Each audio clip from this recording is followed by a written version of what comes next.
s'ensuit une fête énorme, avec de la musique, des gens qui dansent. Voilà l'histoire de l'Auberge Rouge. Enfin presque. Il y a encore un détail glauque. Les corps des guillotinés ont été enterrés dans le cimetière du coin. Mais dans la nuit, les têtes sont déterrées. On espère comprendre plus sur les criminels en étudiant les crânes des coupables. Donc ça c'est l'histoire. Un couple d'aubergistes et leurs domestiques condamnés pour avoir tué un paysan, mais aussi soupçonnés de bien pire.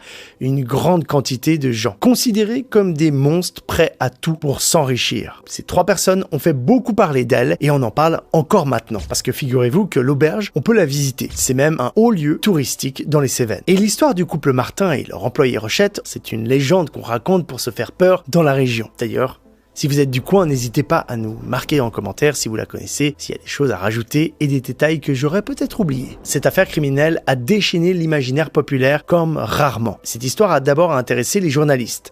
Des livres, mais aussi des films sont sortis sur ce sujet, dont celui-là. Gros flop, malgré un gros casting. Mais on peut quand même dire que c'est entré dans notre culture populaire. Mais c'est aussi l'affaire qui est étudiée aujourd'hui par les historiens. D'ailleurs, ce livre-là, qui m'a beaucoup aidé pour préparer cette vidéo, est écrit par Thierry Bodignon, qui travaille aux